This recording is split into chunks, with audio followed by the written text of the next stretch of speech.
I'm Jay Gephardt and a member of the American Bandmasters Association, and I'm honored to interview Gary Smith regarding his distinguished legacy and to obtain his perspective of the wind band movement in the United States. So Gary, the first question I'm going to ask you is just to tell us about your career and your work, including teaching positions, conducting positions, etc. Well, historically, as a young boy, my father and mother owned and operated a band camp in Indiana, the Smith Walbridge Band Camp and Clinics.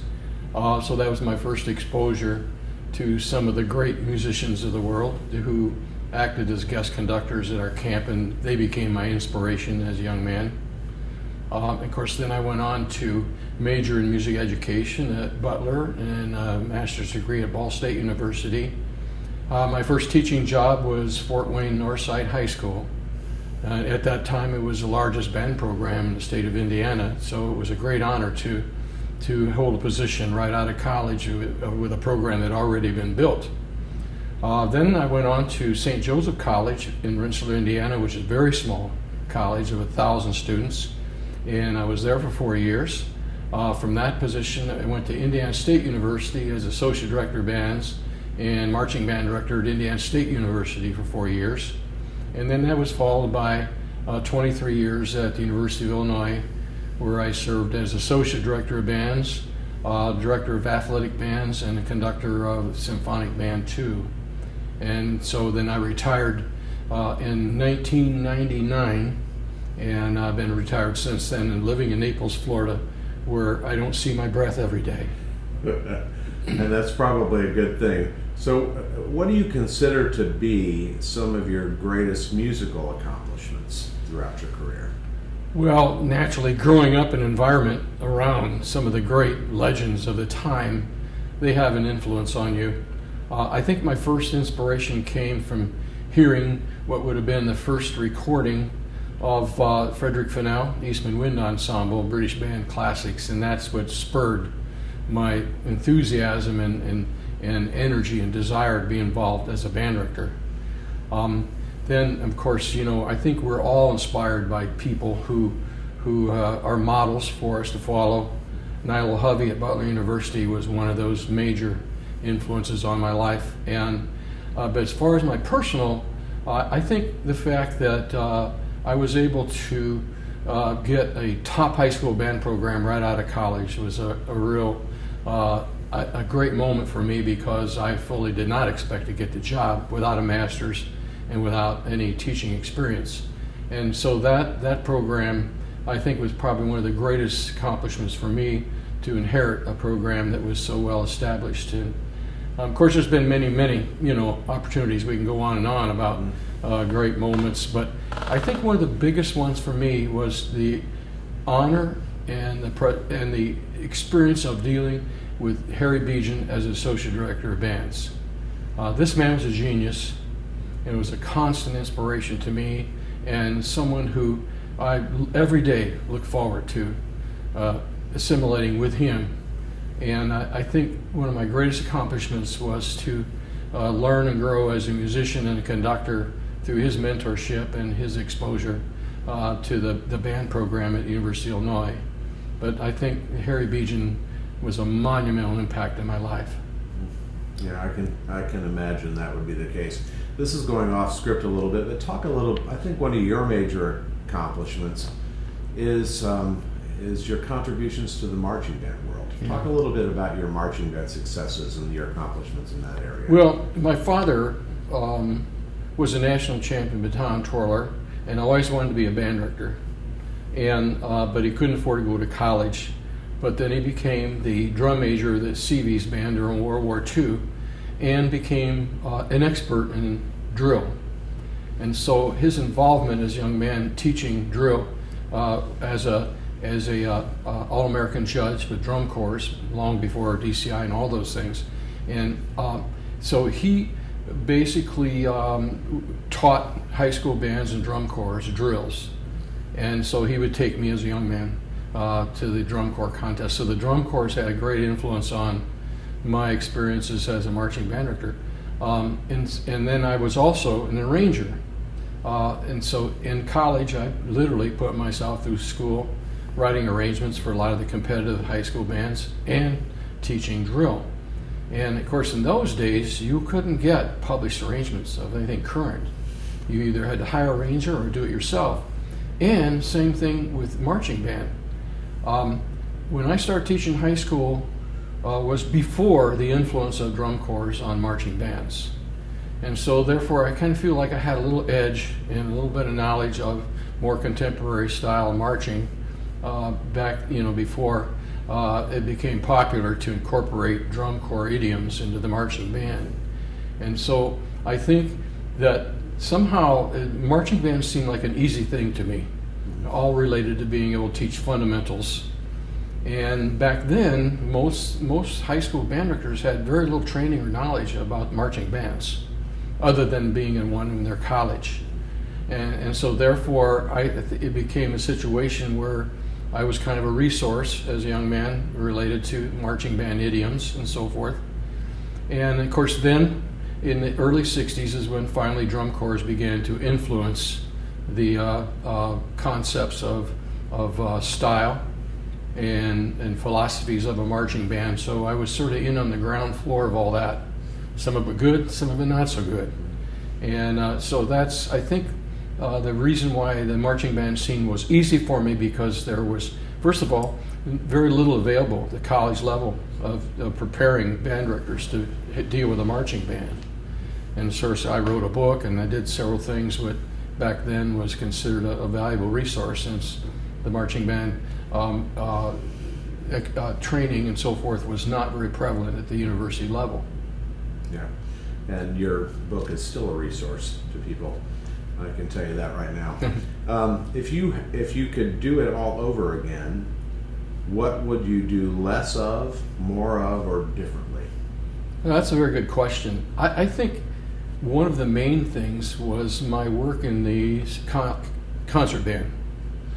And I had a very good band at URI. It was the second band out of 6, so it was a very good group musically. And now that I look back, I think I could have put more emphasis in the concert band medium and so forth. Although, it was a situation where the marching band was an important component of my life, but my true love was the symphonic band. The marching band was almost kind of like a hobby to me. It was like a fun thing to do. But my intensity and love for the concert band and the wind ensemble movement at the time was my most important priority. And so there was a time when I had a choice of even moving out of the marching band field into concert band work, which is back when it became more important to have a doctorate.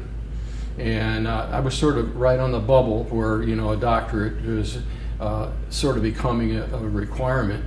And back in my days, a master's was almost the equivalent to what a doctorate is now. You have a master's degree.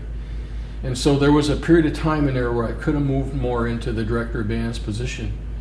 But at the University of Illinois, I had the best of both worlds, because my symphonic band was as good as any college band and therefore satisfied me musically, but I was still able to do the marching band.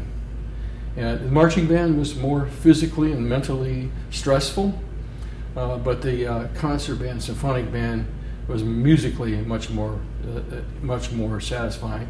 So if I had to do it all over again, I think I would have put more emphasis in my own personal growth musically with the symphonic band, which is something that to this day I miss. When after I retired was, I kind of got over missing the marching band pretty quick.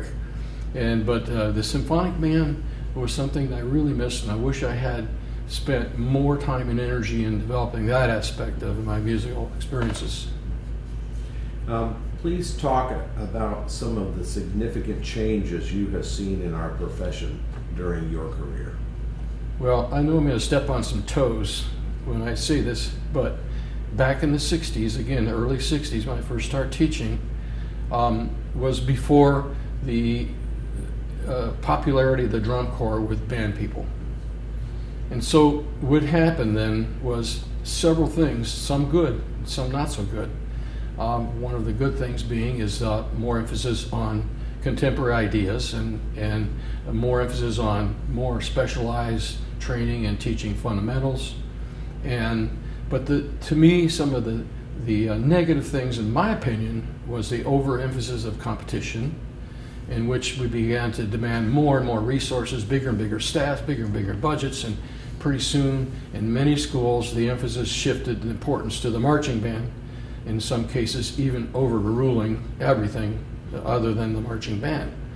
And the other thing that was, I think, a problem is the popularity of color guard, in which we were losing woodwind players like crazy.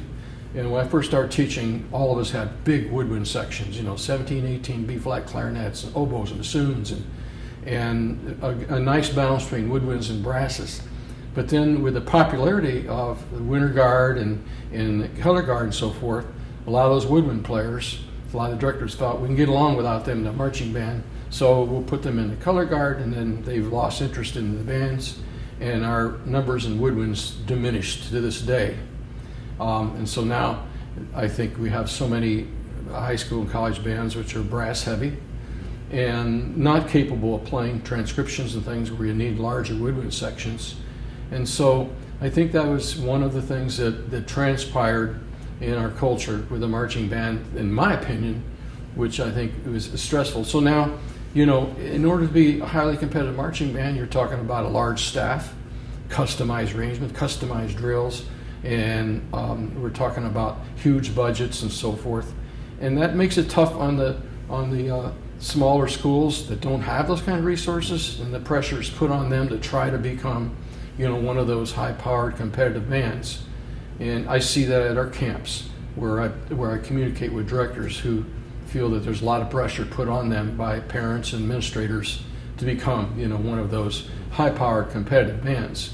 And even in spite of the fact that they're probably providing, in my opinion, a more of an educational experience, and musically and so forth, I found that the college level, so our best players and best attitude and the best talent came from smaller band programs who had great teachers who taught fundamentals and put the emphasis on the fact that music education is a process of using music as a vehicle to make better citizens instead of winning a lot of contests. What do you view as some of the most positive things happening in the band profession today? Well, there's many. Well, first of all, community bands are just springing up all over the place. And the reason is because kids enjoyed their high school bands and their college bands so much they want to continue playing. And so community bands is an outgrowth of the popularity of the band movement. And I think some of the other positive things is the fact that at first, when we lost funding, through tax dollars, it made more a requirement that band boosters so forth had to raise money to support their band programs, and some good came out of that, whereby we had more community support, more parent involvement, and to support and maintain their band programs ended up kind of being a blessing in disguise. And so as a result, you had a lot more community pride in their band programs, and all music programs as far as that goes, and the arts in general.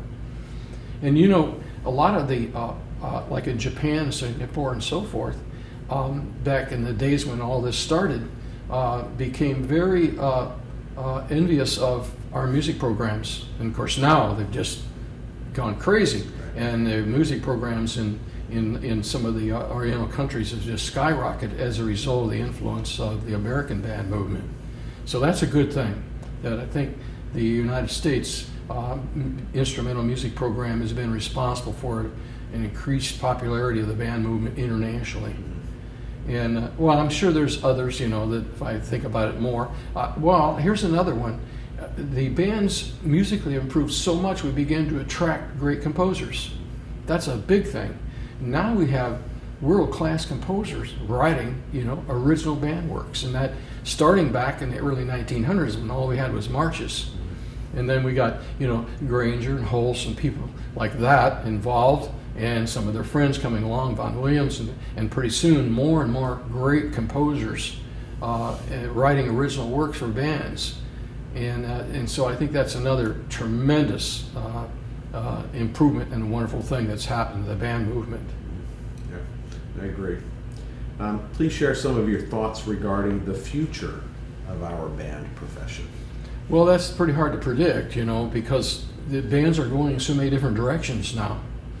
You got your highly competitive bands with huge staffs and huge budgets, and then you got your struggling little community bands and from small towns and so forth, trying to maintain the existence of their band program, and so it's pretty hard to predict that because our culture is changing constantly, which has an effect on music education, and so I don't know what the future holds. I do know that there's, like I mentioned before, a lot of good things are happening, and that hopefully we perpetuate those good things, and that's the popularity of the band movement in general, from the young age all the way to graduates and alumni and community bands and so forth. So my hopes is that maybe we'll start to gain a little more control over the resources that are needed to accomplish what we consider to be successful band programs. I'm hoping that some way we can cut back on the amount of time bands put in, for the competitions, the amount of money and the amount of staff, and somehow that in the future that we can get control of some of that, so that it's, because a lot of those students that come from those bands are not fitting in too well in our college university programs. It's like there's nothing, beyond our high school band experience, There's no competition. It can't be anything worthwhile. So I'm hoping that we can diminish the significance of competition and return back to trying to provide a true music education experience that's ongoing through our lives rather than just terminating at the end of high school. Yeah, I agree.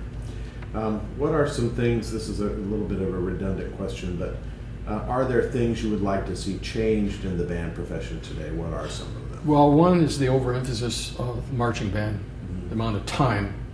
I mean, I know programs that spend all their money on marching band. They don't even own oboes and bassoons and contrabass, clarinet, things like that. And so I would like to see financial resources be more spread across, middle schools and elementary school programs, and the purchase of great concert instruments. The second thing being cutting back on the amount of time that's demanded from students who are coming from competitive bands, which basically have no life outside a marching band because of I know programs that totally consume their lives with time, and in athletic programs they have limitations of the amount of time you can train and prepare for the games and so forth, so that it doesn't get out of hand. Where with us, it's a free-for-all, and a lot of the directors from very successful schools just expect more and more and more until we have sort of a mini empire. So hopefully I'd like to see that change, which would, maybe spread the wealth a little more amongst what I call the basic band programs, whose ultimate purpose is to educate, not to compete.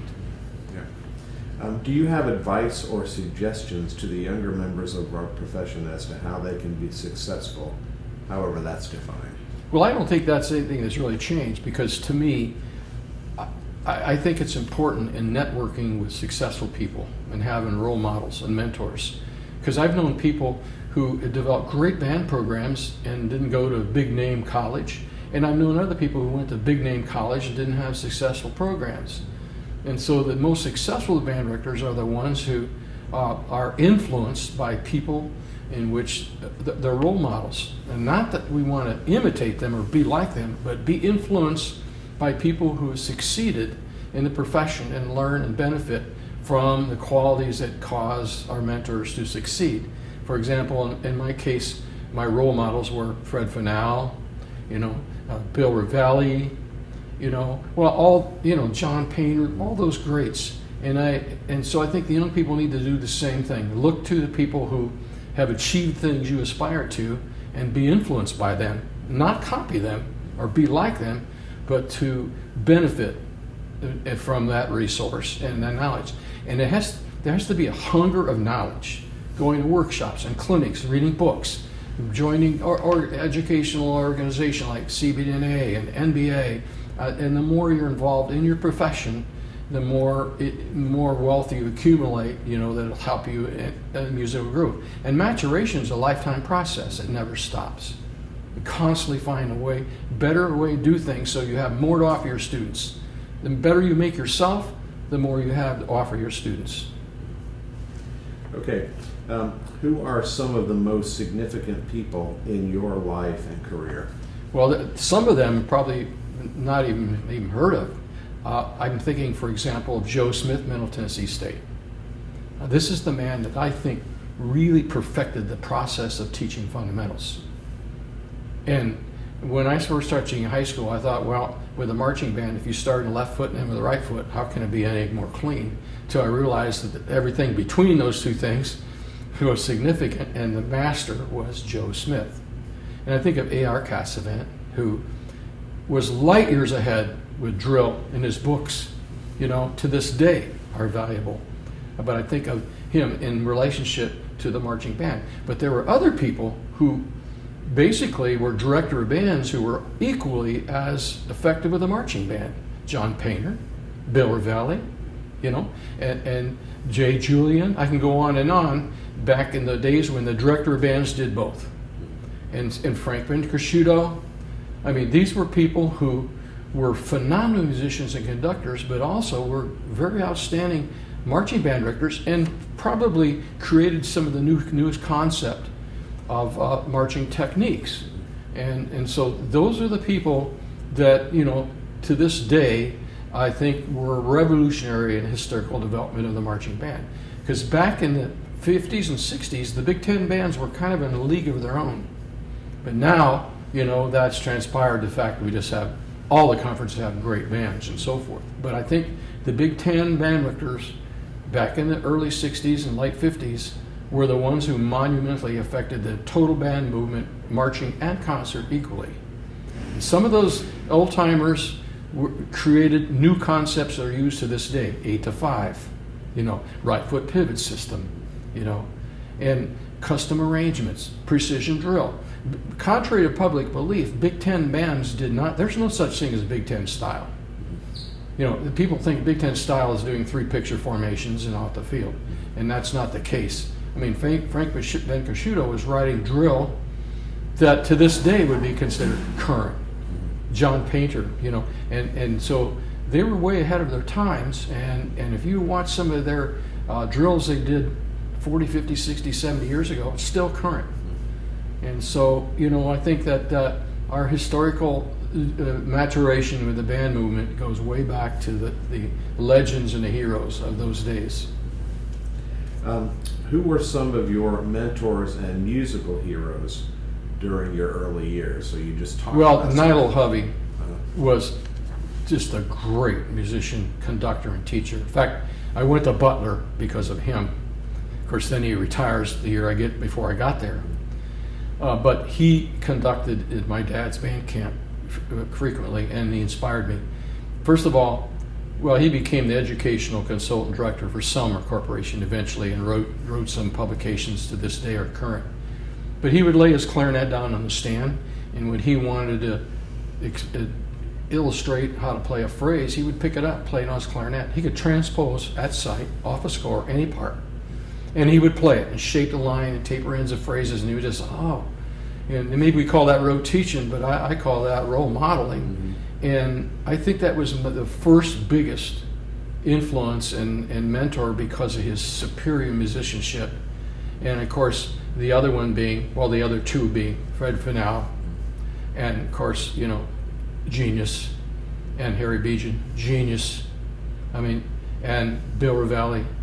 Those are the ones that I think in my personal life had the greatest influence musically, and they were all geniuses that truly understood the impact of musicality. Did anyone other than Nigel Hovey work at your parents' Oh yeah, my gosh, we had so many.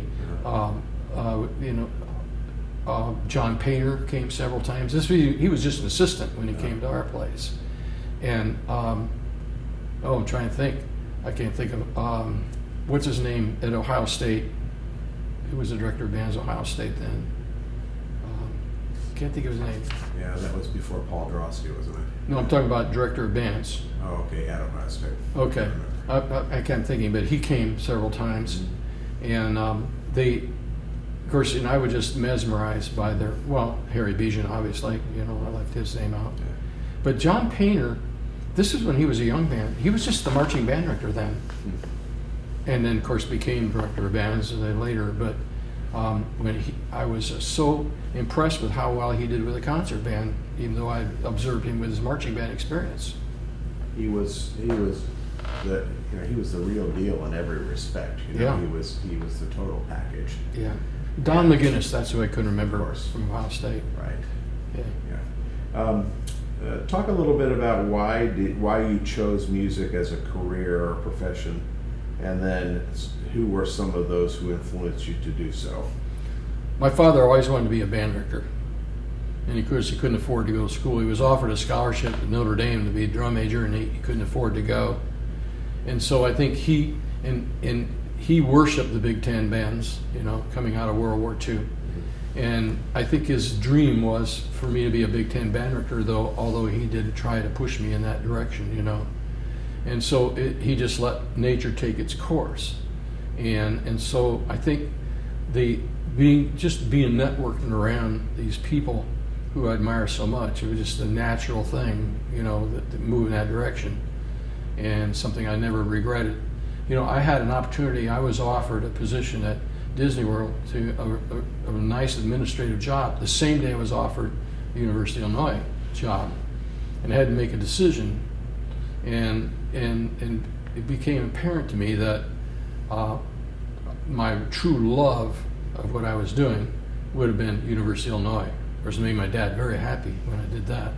But it's just ironic that the guy who took the job I was offered at Disney quickly became the vice president at Disney World. And I've often wondered, could I have retired in a mansion like him too?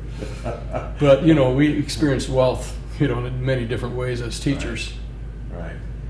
Let's talk a little bit about the American Bandmasters Association. What has your membership in ABA meant to you? Well, to network with all the people you admire, composers, conductors, business associates, and also just to be networked with people like that you've looked up to, and then friendship. I mean, to make friends, these are wonderful people who never had an opportunity to interact with before, and so the friendship means an awful lot. And then of course you learn so much just by associating with people, and so I became more interested and involved in some of their programs and getting their CDs and listening to their CDs and hearing them talk, and so educationally it was very valuable as well as socially, and to interact with the composers and sit there and talk to them about new pieces they're writing and what it's going to be like, and just all of a sudden you're face to face with people who are composing the music that you're performing. I mean, the list goes on. And then, of course, to hear these people bring their groups to perform at ABA, that's an experience. Not only to hear literature, but hear all these great college and military bands performing live is way different than listening to them in a recording. Right. Okay, so that's the end of our questions. So I don't know. I'm trying to think how maybe we should wrap up. I know they're going to edit this interview a little bit, but one thing I'm just going to throw this question out to you. How life-changing has it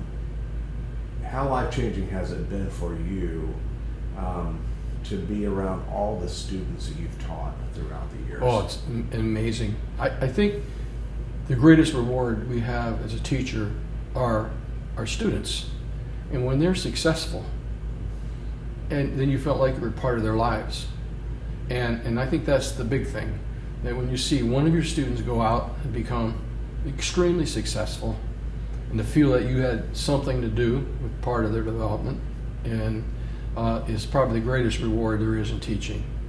I know, for example, one of my former drum majors came from Jeff Bianchi's school, has gone on to become a Broadway star. And she's performed as a star in the traveling Broadway shows and so forth.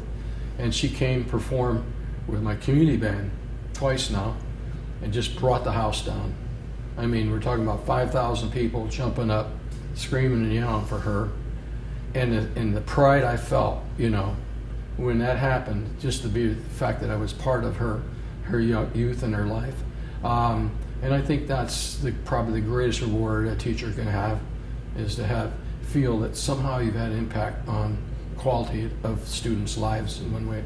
And it's not just the music majors, but people have gone on to business jobs and felt that the concept they learn about leadership, setting high goals, working hard to achieve it, communication and all that, teamwork, it pays off in any profession. So, and that's the thing about the marching band. It's unique in that most of the people in the marching band are not music majors, but we affect more people with a marching band in one performance at a football game than a concert band in all the concerts for the whole year.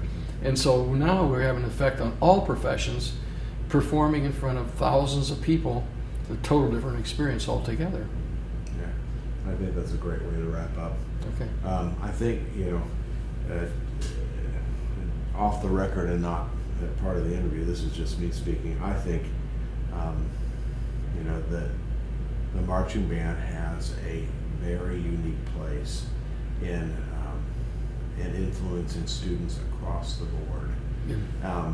To the point where, exactly what you're talking about. Yep. The whole issue of leadership and not, I don't work with any music majors at Purdue, but I have all these students who go off and do all these incredible things.